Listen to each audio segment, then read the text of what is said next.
जय हिंद दोस्तों। कल हमने देखा था कि केमिकल रिएक्शंस क्या होती हैं, उनमें कौन कौन से प्रोडक्ट होते हैं, कौन सा रिएक्टेंट होता है, इन सब के बारे में हमने कल देखा था। आज की क्लास में हम देखने वाले हैं कि जो हमारी केमिकल रिएक्शंस है वो कितने टाइप्स की होती है और कितने टाइप्स की होती है और वो टाइप्स की होती हैं तो उनके टाइप्स है ना वो कौन कौन से हैं, इन सब के बारे में हम आज स्टडी करने वाले हैं, अपनी क्लास में स्टडी करने वाले हैं। तो देखो केमिकल रिएक्शन है ना वो कितने टाइप्स की 5 टाइप्स की होती है। केमिकल रिएक्शन से 5 टाइप्स की होती है। उसमें पहला टाइप आता है कॉम्बिनेशन रिएक्शन, सेकंड टाइप आता है डिकम्पोजिशन रिएक्शन, थर्ड टाइप आता है अपना डिस्प्लेसमेंट रिएक्शन, फोर्थ टाइप आता है अपना डबल डिस्प्लेसमेंट रिएक्शन और 5 टाइप आता है अपना एक्सोथर्मिक और एंडोथर्मिक रिएक्शन। बोल सकते हैं हम ऑक्सीडेशन एंड ऑक्सीकरण अभिक्रिया बोलते हैं रिडक्शन रिएक्शन।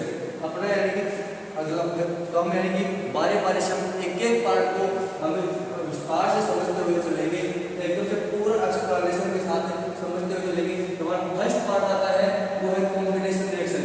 कॉम्बिनेशन रिएक्शन में क्या बताया गया है, कॉम्बिनेशन रिएक्शन वो रिएक्शंस होती है जहां पर यानी कि वन सिंगल यानी कि सिंगल क्या होंगे टू यानी कि उसमें क्या होंगे रिएक्टेंट होंगे और वो किसका फॉर्मेशन करेंगे, सिंगल यानी कि प्रोडक्ट का निर्माण करेंगे, सिंगल प्रोडक्ट का फॉर्मेशन करेंगे, उसको क्या बोलते हैं कॉम्बिनेशन रिएक्शन करेंगे। यानी कि टू और यानी कि मोर यानी कि दो या दो से ज्यादा मिलकर के आपस में कनेक्ट होकर के कंबाइन होकर के इसका एक यानी कि सिंगल यानी कि प्रोडक्ट का फॉर्मेशन कर लेते हैं, उसको बोलते हैं कॉम्बिनेशन रिएक्शन। तो हमने यही लिखा है a combination reaction is a reaction where जहां टू और मोर रिएक्टेंट, ये ध्यान रखें टू और मोर रिएक्टेंट यानी कम से कम इसके अंदर कॉम्बिनेशन रिएक्शन में रिएक्टेंट की संख्या है, रिएक्टेंट के नंबर है वो कितने होने चाहिए 2 होने चाहिए और अधिक से अधिक यानी कि ज्यादा से ज्यादा कितने ज्यादा आगे कितने भी जा सकते हैं यानी 2 और मोर रिएक्टेंट होंगे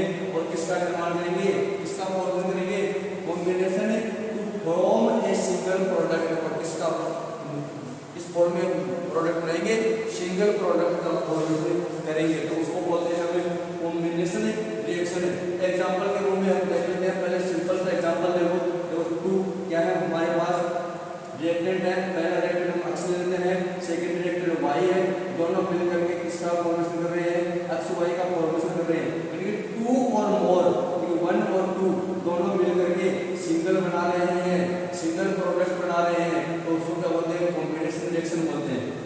कॉम्बिनेशन रिएक्शन में हमारा एग्जांपल आता है बर्निंग ऑफ कोल। तो कोल है उसको बर्न होता है तो वहां पर कौन सी रिएक्शन होती है कॉम्बिनेशन रिएक्शन होती है। कोल में हम सबको पता है कोल जो हमारा कोल है कोयला है उसमें यानी कि सबको पता है कि अगर कार्बन की मात्रा सर्वाधिक होती है मैक्सिमम कैपेसिटी का किसके होती है कार्बन की होती है। जब यानी कि कार्बन को छूकर सॉलिड फॉर्म में पाया जाता है, हमने बताया आपको कि केमिकल रिएक्शन में किसी भी यानी कि एटम को उसकी फिजिकल स्टेट के साथ, किसी भी एलिमेंट को उसकी फिजिकल स्टेट के साथ राइट करेंगे। यानी जब कार्बन है वो यानी किसकी प्रेजेंस में आपको पता है जलने के लिए बर्न होने के लिए कौन सी गैस की आवश्यकता होती है, बर्न के लिए यानी कौन सी ऑक्सीजन की आवश्यकता होती है। यानी कार्बन जब बर्न होगा तो वह यानी किसकी प्रेजेंस में ऑक्सीजन की प्रेजेंस में तो किसका फॉर्मेशन करेगा CO2 के फॉर्मेशन कर लेगा। कार्बन डाइऑक्साइड इसका CO2 को बोलते हैं कार्बन डाइऑक्साइड। क्या बोलते हैं कार्बन डाइऑक्साइड, कार्बन डाइऑक्साइड बोलते हैं। CO2 होता है कार्बन डाइऑक्साइड और O2 को बोलते हैं हमें ऑक्सीजन और कार्बन क्या हो गया CO बोलते हैं कार्बन। इसका यानी कि एलिमेंट का जो साइन है वो क्या है कार्बन का C है, C होता है ऑक्सीजन का O होता है, लेकिन एटम फॉर्म में इसको O2 लिखते हैं और CO2 क्या है ग्रुप है, दोनों मिलकर के कार्बन और ऑक्सीजन से मिलकर के ग्रुप का फॉर्मेशन होता है जिसको हम CO2 बोलते हैं। इसी के साथ अपना अगला एग्जांपल देख लेते हैं। अगला एग्जांपल अपना फॉर्मेशन ऑफ वाटर। वाटर का फॉर्मूला सबको पता है किस किस से मिलकर बना होता है, हमने पढ़ा था 8th क्लास में पढ़ते हुए आ रहे हैं। वाटर का फॉर्मूला होता है H2O। क्या होता है H2O। तो इसमें कौन कौन से एलिमेंट है हाइड्रोजन है एंड ऑक्सीजन है, तो दो कंबाइंड हो रहे हैं कौन कौन हाइड्रोजन और ऑक्सीजन दोनों आपस में बोथ आर कंबाइंड होकर किसका फॉर्मेशन कर लिए वाटर का फॉर्मेशन कर लिए।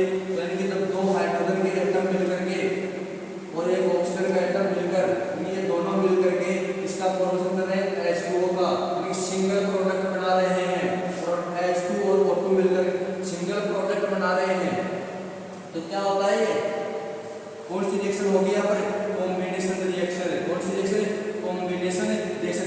टू यानी कि क्या टू रिएक्टेंट है इसको क्या बोलते हैं तो राइट लेफ्ट साइड में अपना उसको हम क्या बोलते हैं रिएक्टेंट। क्या बोलते हैं रिएक्टेंट बोलते हैं। बताया था कल हमने आपको इसको रिएक्टेंट बोलते हैं इसको बोलते हैं प्रोडक्ट। जो राइट साइड में होता है उसको बोलते हैं हम प्रोडक्ट बोलते हैं। यानी टू यानी कि रिएक्टेंट मिलकर के इसका सिंगल प्रोडक्ट का फॉर्मेशन कर रहे हैं तो उसको बोलते हैं हम कॉम्बिनेशन रिएक्शन। इसी प्रकार अपना यानी कि अगला एग्जांपल के रूप में थर्ड एग्जांपल देखो। थर्ड एग्जांपल में हमने बताया कि सल्फर डाइऑक्साइड यानी कि SO2 को हम बोलते हैं सल्फर डाइऑक्साइड। सल्फर डाइऑक्साइड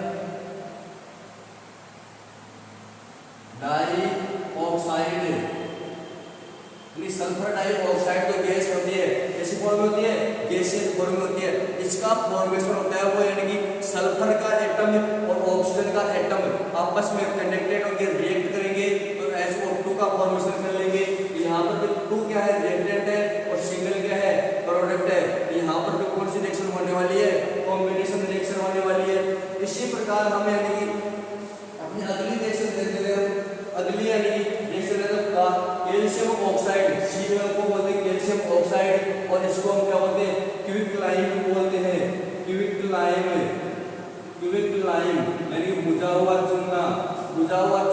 जब इसमें वाटर यानी कि फॉर्मेशन करते हैं अपना तो हम देखते हैं भट्टों के ऊपर बहुत से पहले मकान बनाते थे और आज भी लाते हैं कल ही लाते हैं वो क्या होती है कैल्शियम ऑक्साइड होती है Ca होता है।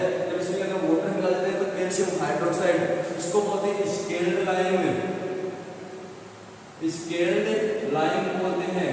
इसको बोलते हैं हम स्केल्ड लाइम। जब यानी कि कैल्शियम ऑक्साइड में H2 मिलाते हैं तो इसका देखो टू क्या है रिएक्टेंट है कैल्शियम ऑक्साइड है और H2 है CaO और H2 दोनों क्या है अलग अलग है। टू प्रोडक्ट हो गए टू रिएक्टेंट हो गए और किसका फॉर्मेशन कर रहे हैं CaOH का होल ट्वाइस यानी कि प्रोडक्ट कितना मिल रहा हमें 1 मिल रहा है वो क्या है CaOH का होल ट्वाइस यानी कि सिंगल प्रोडक्ट मिल रहा है तो वो क्या हो गया यहाँ पर कौन सी रिएक्शन है कॉम्बिनेशन रिएक्शन। अब जब यानी कि हम यानी कि अपने कली घर पे ले आते हैं कैल्शियम हाइड्रोक्साइड को घर ले आए कली कर दी और कैल्शियम हाइड्रोक्साइड और एनवायरनमेंट में प्रेजेंट कार्बन डाइऑक्साइड के साथ रिएक्ट करके इसका कैल्शियम कार्बोनेट का फॉर्मेशन कर लेता है। इसी के कारण अपने घर है जो कुछ दिनों के बाद चमकता है ज्यादा क्योंकि उसमें जो वाटर प्रेजेंट होता है ना घर में अभी भी कलर किया है वो है 1-2 दिन नहीं चमकेगा। जब धूप आएगी उसके अंदर से वाटर निकल जाएगा वेपर बन करके उसके बाद वह ज्यादा चमक जाता है हमारा कलर होता है वो क्योंकि उसके अंदर जो वाटर है वो वेपर में वापस करता है विसर्जित हो जाता है उड़ जाता है तो उसको बोलते हैं कैल्शियम कार्बोनेट। अपने जो घरों पर पुताई की जाती है घरों पर कलर किया जाता है ना व्हाइट उसको कैल्शियम कार्बोनेट कहते हैं। इसी के साथ अपना अगला रिएक्शन का जो पार्ट है केमिकल रिएक्शन का हुआ था डिकम्पोजिशन रिएक्शन। डिकम्पोजिशन रिएक्शन है वह इसकी क्या है उल्टी है इसकी उल्टी। यहाँ पर टू मिलकर के 1 का फॉर्मेशन कर रहे थे डिकम्पोजिशन में 1 का ब्रेकडाउन होगा सिंगल प्रोडक्ट होगा सिंगल रिएक्टेंट का ब्रेकडाउन होगा और 2 और मोर प्रोडक्ट का फॉर्मेशन करेगा।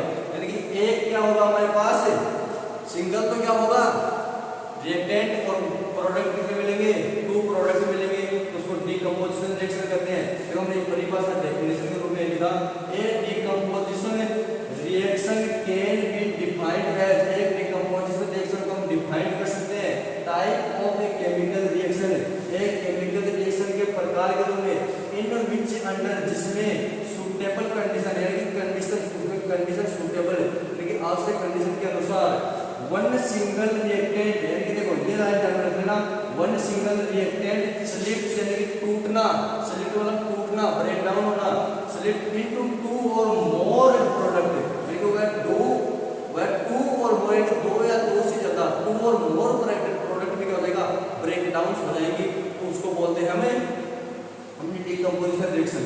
एग्जांपल के रूप में देखें देखो हमारे पास एग्जांपल में x और y है कोई क्या है रिएक्टेंट है हमारे पास और ये ब्रेकडाउन होकर किसका फॉर्मेशन कर रहा है x प्लस y का फॉर्मेशन कर रहा है। तो यहाँ पर कौन सी रिएक्शन हो रही है अपनी ये तो दोनों क्या है जैसे क्या हो गया अपना रिएक्टेंट और ये क्या हो गया, प्रोडक्ट है। तो यहाँ पर जो सिंगल रिएक्टेंट है वह ब्रेक डाउन होकर के इसका फॉर्मेशन कर रहा है, 2 और मोर प्रोडक्ट का फॉर्मेशन कर रहा है, यानी कि वो ब्रेक डाउन हो रहे हैं। तो क्या हो गया, क्या हो गया, वो डिकम्पोजिशन रिएक्शन। यहाँ पर होने वाली रिएक्शन आपको कौन सी है, डिकम्पोजिशन रिएक्शन है। इसको हिंदी में बोल सकते हैं वियोजन अभिक्रिया। कॉम्बिनेशन रिएक्शन को संयोजन अभिक्रिया, संयोजन का होता है जोड़ना, वियोजन का मतलब टूटना। इसी के रूप में आपको बुक में जो एग्जांपल देने के जो CO2 है वो ब्रेक डाउन हो रहा है, रिएक्शन हो रही है, तो उसमें कार्बन प्लस ऑक्सीजन में टूट जाता है, और यहाँ पर H2 है वो H2 प्लस O2 में टूट जाता है। इसी के साथ हम अगला रिएक्शन देखते हैं अपनी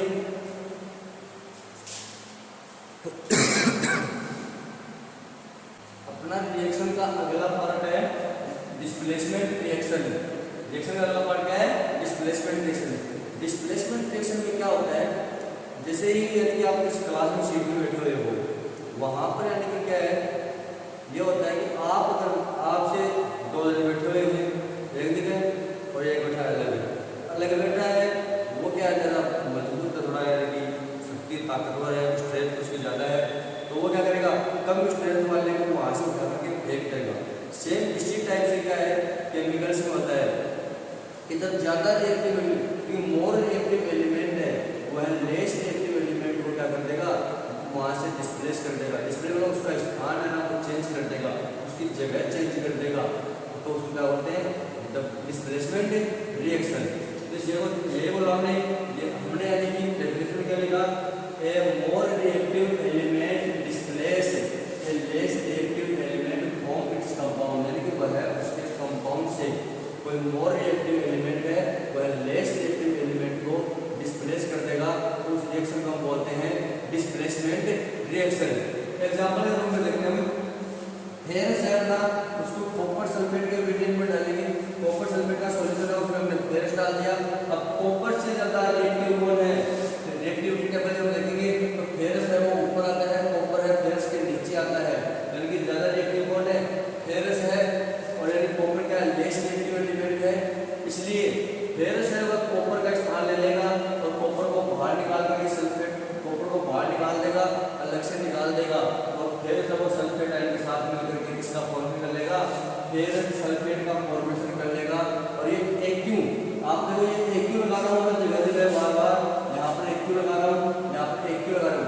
AQ का मतलब है एक्वास, एक्वास मतलब जलीय, यानी कि विलयन बना हुआ है, एक्वास है जलीय है, AQ का मतलब यही होता है और कुछ नहीं होता, AQ का मतलब है एक्वास। इसी प्रकार से हम देखेंगे जिंक और कॉपर सल्फेट का जो विलयन है, इसके अंदर जिंक है वह रिएक्टिविटी टेबल में अपने यानी कि कहते हैं ऊपर आता है, तो कॉपर है वो उसके नीचे आता है, कॉपर नीचे आता है, जिंक ऊपर आता है। तो ज्यादा रिएक्टिव कौन सा है, मोर रिएक्टिव कौन सा हुआ, जिंक हुआ, इसलिए जिंक है वह कॉपर का स्थान ले लेगा और कॉपर को उठा करके साइड में रख देगा, यानी कि तो क्या बना लेगा, ऐसे जिंक सल्फेट बना लेगा। जिंक को हमने यानी कि जिंक को कॉपर की जगह रख दिया, क्या बना लिया, जिंक सल्फेट, और यहाँ से क्या निकल गया बाहर, कॉपर बाहर निकल जाएगा, अंडरस्टैंड, यानी कि जिंक को कॉपर का जगह लेकर के इसका क्या बनेगा, जिंक सल्फेट बना लेगा, इसको बोलते हैं जिंक सल्फेट।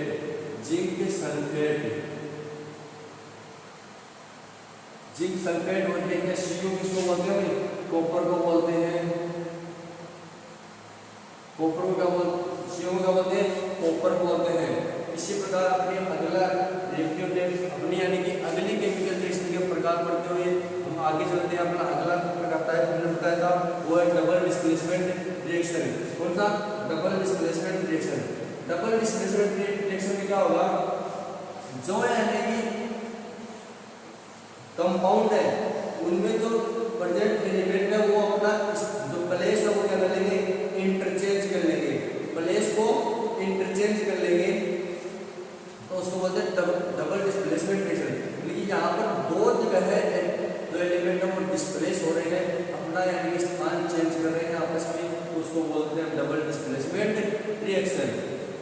देखो इनमें बीच the reaction exchange of ions, ions का एक्सचेंज कर लेंगे और taken place between the reactant to form new product, और वह है कि अपना स्थान लेकर